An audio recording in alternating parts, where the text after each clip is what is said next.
very fortunate to grow up in a beautiful place in South Africa.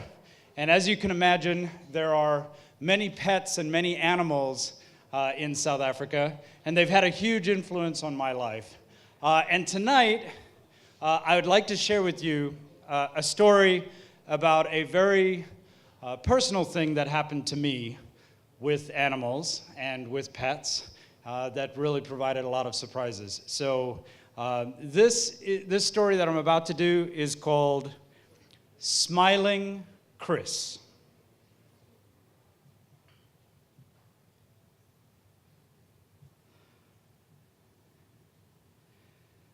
You guys know The Fresh Prince of Bel-Air, right? Great show. I worked at this place called the Golf Channel. You probably heard of it. And I met this woman who was just amazing. Her name was Carol. And she was just the most driven, energetic person I had ever met. She was going places. I knew she was going to be an amazing, successful human being. And our time at the Golf Channel was really short because she left to go to Los Angeles to marry this mystery man that I never knew until my family moved to Los Angeles. And I called Carol, and I asked her to show me the ropes in Los Angeles. And she insisted that we meet at the Polo Lounge. Any of you who know Los Angeles, the Polo Lounge is one of the most schwank, rich, expensive, see the stars kind of place. And I'd go meet Carol there, and we'd have these elaborate lunches, and she would tell me about all the real estate she was selling and all these amazing things that she was doing.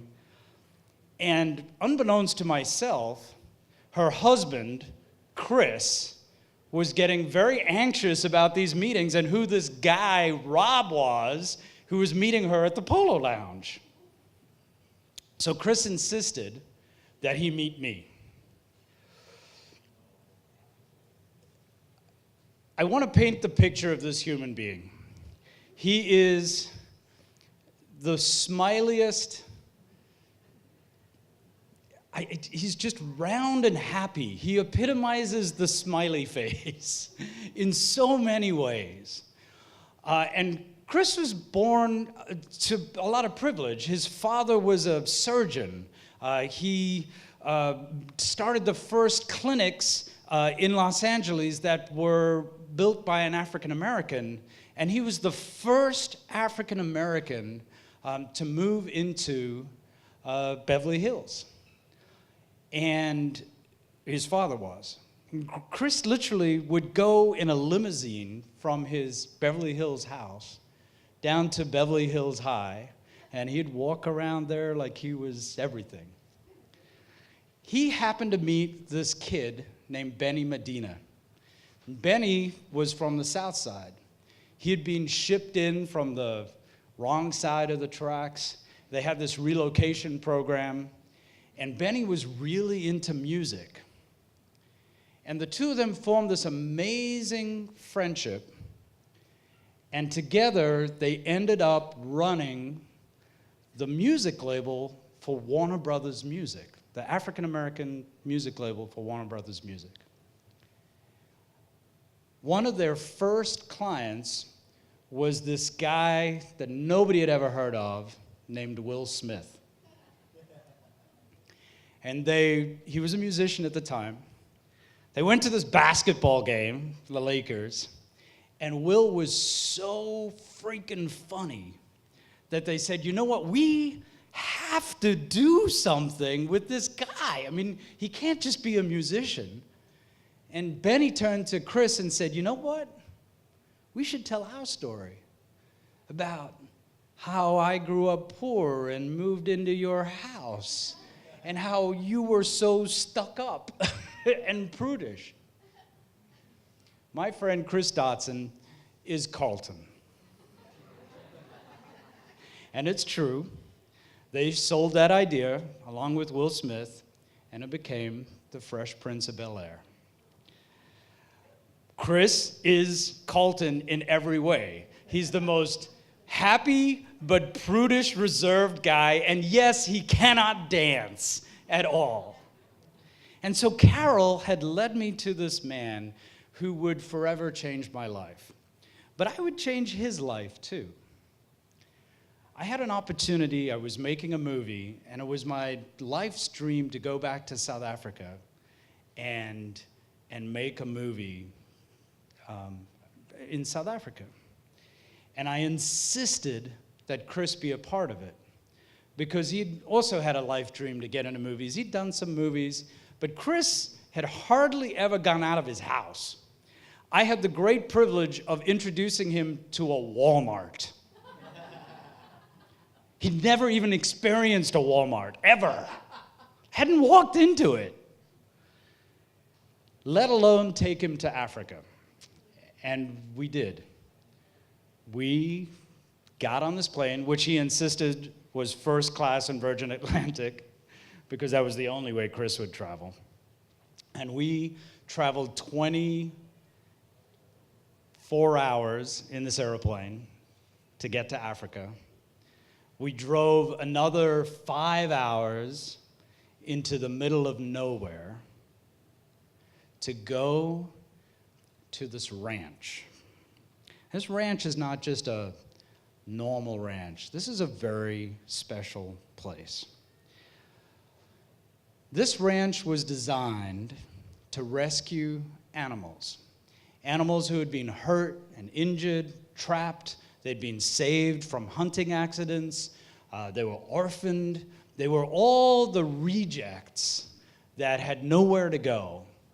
They would provide a home for these incredibly talented animals. But somewhere along the way, they needed to make money to fund this ranch. And they decided that movies was going to be the answer to doing that. And their star was a cheetah, a three-legged cheetah who'd been caught in a trap and had no future. She had no other way to go. She had nowhere else to go.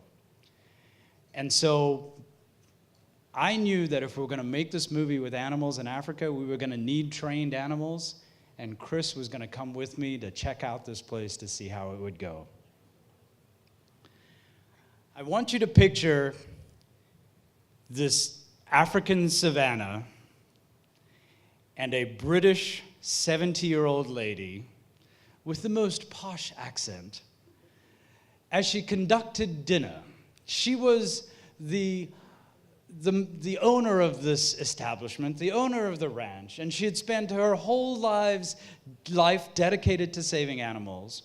And she provided this 5-course British colonial meal, and that was the first night that we were on the ranch.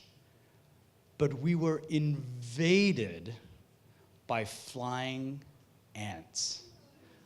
I'm talking hundreds and thousands of flying ants that just descended on us. Well, let alone Walmart or anything else, Chris is the most squeamish person on the planet. And this man, this like epitome of happiness, squealed like crazy and was horrified at the thought. And our British host completely talked through the entire 5 courses of the meal, not blinking an eye. Chris was so horrified that he turned on the lights, and he kept those lights on all night, and he was convinced that at any second, something was going to pounce out of him and devour him. Just picture Colton terrified in Africa, and you've got the picture.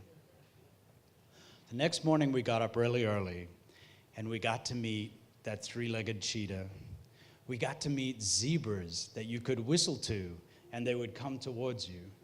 We got to meet we got to meet elephants that would pick you up and put you on their back. We got to meet a giraffe that you could call by name. We got to meet the most amazing pets in the world. But nothing could prepare us for Simba. Simba was an orphaned lion. She was only 2 years old.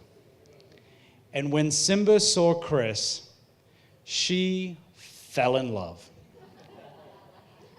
She jumped into his lap, which he just shrieked about.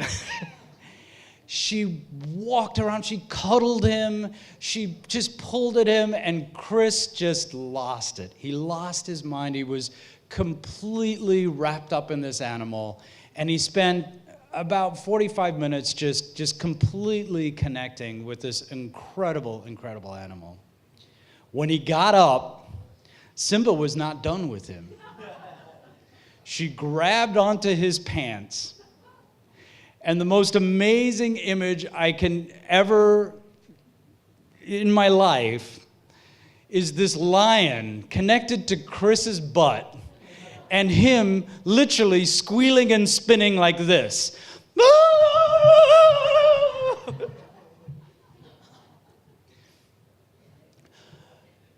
Chris has brain cancer. He's got colon cancer.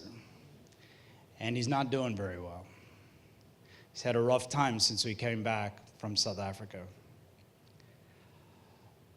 But I don't know what's going to happen tomorrow with Chris. But I will always remember how that experience in Africa changed this happy soul and connected him to something so real and so grounded and so pure as the love of animals. And I will always, no matter what, remember Simba and her loving kiss. Thank you.